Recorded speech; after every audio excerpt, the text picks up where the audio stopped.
The United States makes the UN work when it wants it to work. And that is exactly the way it should be, because the only question for the United States is what's in our national interest. My name is John, and the International Criminal Court is now in session. It is August 7th, 2024, which is a Wednesday. And I didn't expect to be making a video this soon after my previous one on Sunday. I thought I was just going to sit down, relax, and then wait for next Sunday to make the next video. But as all of you know by now, I had no choice but to come out of hiding for this one. So, it is now official. We have the WAOW offensive.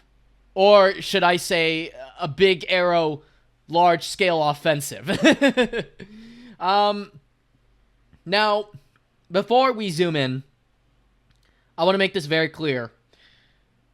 When I first heard this was happening, I thought it was just going to be a small, raid with the Russian Volunteer Corps and the Freedom Russian Legion doing something again. That's what I first thought it was. But now, it seems to me that this is a real offensive by the Ukrainians, and I literally don't understand what their aims here are. But it doesn't matter. The offensive is a real thing, and also we got reported decent-sized advances for the Russians in the Donetsk Oblast too. So, without any further ado, let's break it down. So here we go. Oh boy. I did not see this one coming in the way it did. But yes, folks, the Russians have lost control over several settlements in the Kursk Oblast, which is part of Russia, despite the fact that Ukrainians, or more honest, to be honest, Ukraine fanboys, claim it to be part of Ukraine, which is absolutely absurd because nobody in the international community recognizes it as a part of Ukraine, but instead as a part of Russia. So, the settlements of Gogolivka, Ruban Gon Charovka, Zalio Shinsky, Podol, and Sudza have all fallen to AFU control. And then you got Guevo, Gornal, and then further up north you got the villages or settlements of Sever di let's see. I'm going to try to pronounce this. Sever di Kovko. Sever di Kovko. Libdivka. And then to the west, Nikolaevo Durino. Durino, Nizhny Kiln, or Kiln, Ubukovka, Pokrovsky, Tolitsy Log, Lyumovka, Zeleny Schleich, Novoinovka. Oh my god, what are these names? Leonodovo, or Leonidovo, and Alexandria. So, if we want to count this, okay, we're going to load up the map here. So that's 1, 2, 3, 4, 5, 6, 7, 8, 9, 10, 11, 12, 13, 14, 15, 16 partially, 17, 18, 19, 20, and I think 21.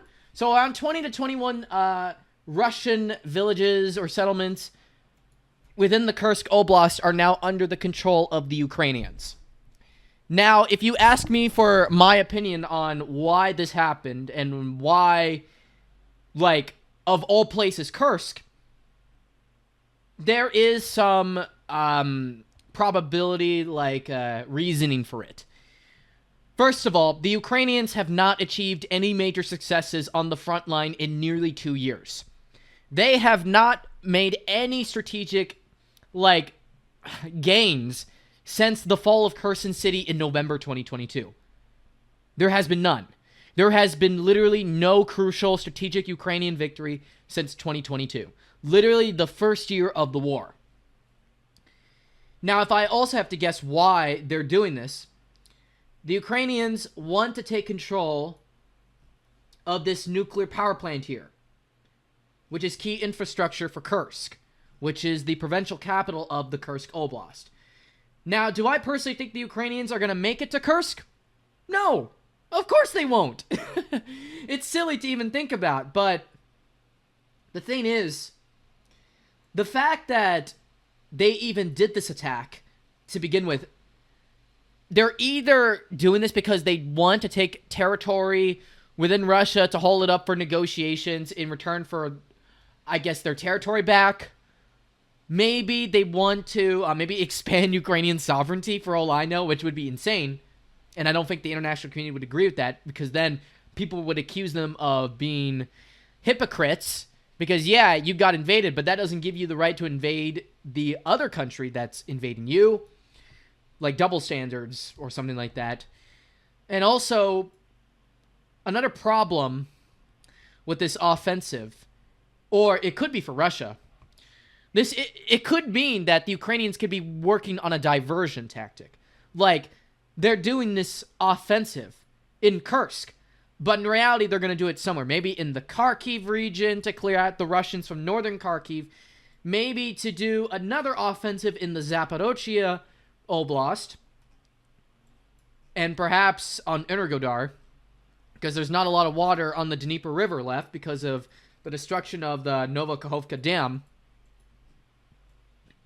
Or perhaps they might do another counteroffensive in the Lugansk Oblast too. I don't think they're going to do anything in Kupiansk direction, but we'll see. But yeah, my personal opinion overall is that this attack is a genuine offensive that the Ukrainians did, and their intention, from my point of view, is to take certain territories of the Russian state hostage in return for their own territories back from Russia.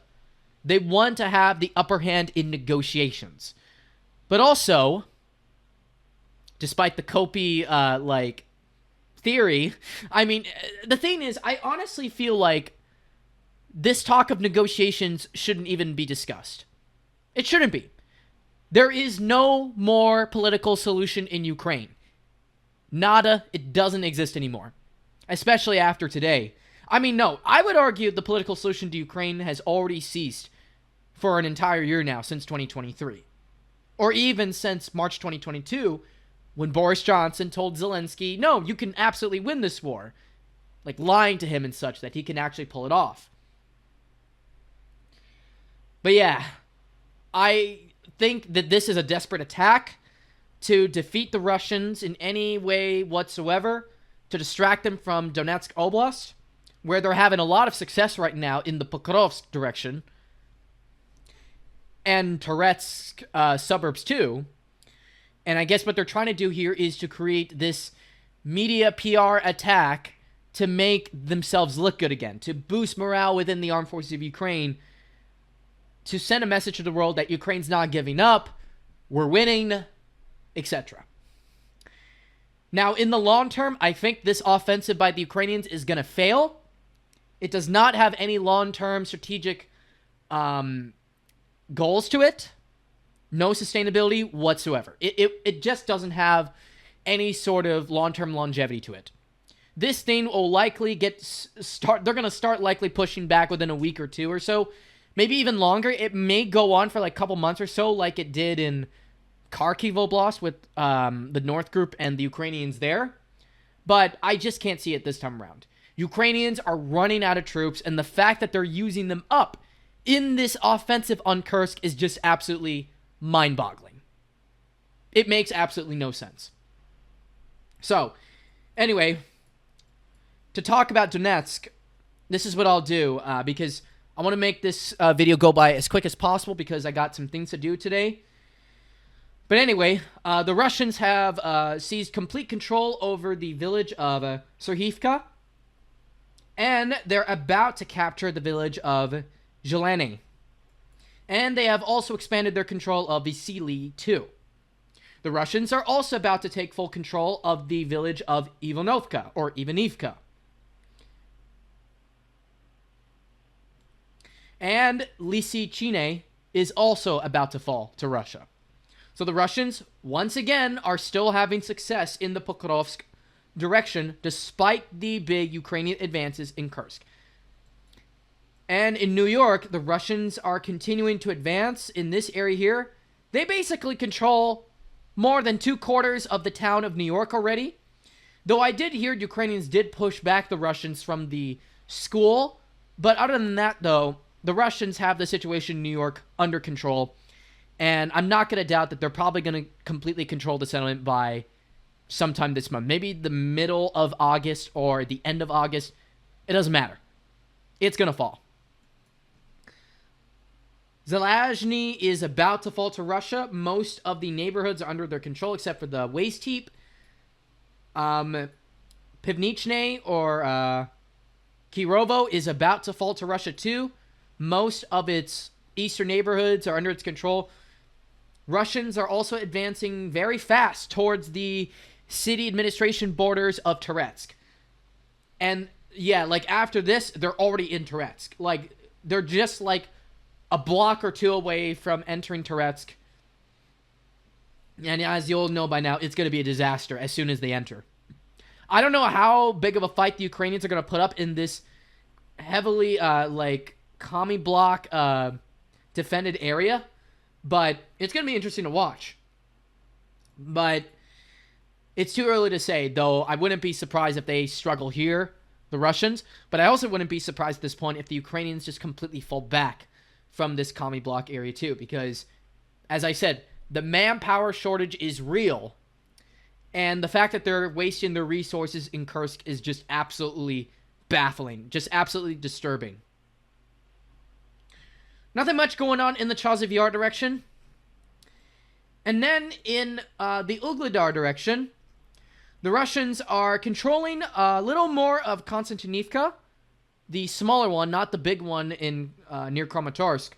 And Russians are also solidifying their control over the 00532 road between Konstantinivka and Ugledar. And they're also advancing towards Vodain as well. Russians have also made some gains in the fields or the outskirts of Urozhaine, and also advancing a bit in Robotony as well.